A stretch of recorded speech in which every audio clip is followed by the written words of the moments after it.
শিরোপা ধরে রাখার মিশনে মার্কিন যুক্তরাষ্ট্রের কানসাস সিটিতে আন্তর্জাতিক বিমানবন্দরের রানওয়ে ছিল আকাশী সাদা স্বপ্ন। রবিবার ৩১ মে এক রাজকীয় আবহে যুক্তরাষ্ট্রে অবতরণ করল বর্তমান চ্যাম্পিয়ন আর্জেন্টিনার জাতীয় ফুটবল দল।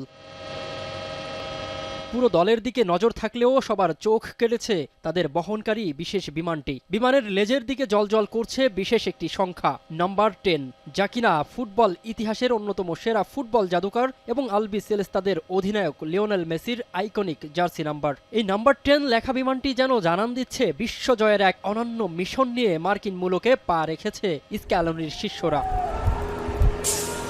বিমান থেকে একে একে নেমে আসেন চ্যাম্পিয়ন দলের সদস্যরা। ৪ বছর আগে কাতারে আর্জেন্টিনাকে তৃতীয় বিশ্বকাপ এনে দেওয়া মহাতারকা লিওনেল মেসির দলকে বেশ ফুরফুরে মেজাজেই দেখা যায়। গত ১১ মে কোচ লিওনেল স্ক্যালোনির ঘোষণা করা ৫৫ সদস্যের প্রাথমিক দল থেকে বাছাইকৃত সেরা ২৬ জনকে নিয়েই কানসাসে পা রেখেছে তারা।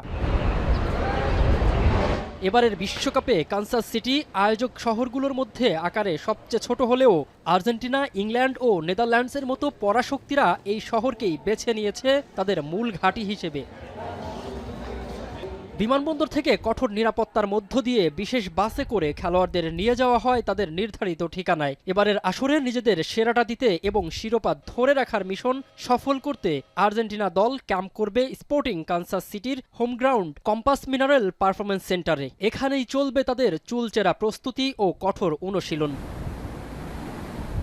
আগামী ১৬ জুন কানসাস সিটিতেই আলজেরিয়ার বিপক্ষে ম্যাচ দিয়ে নিজেদের শিরোপা ধরে রাখার মিশন শুরু করবে আর্জেন্টিনা। তাদের সমর্থকদের অপেক্ষা এখন মাঠের লড়াই জিতে টানা দ্বিতীয়বার শিরোপার স্বাদ পাওয়া। মিনারুল ইসলাম,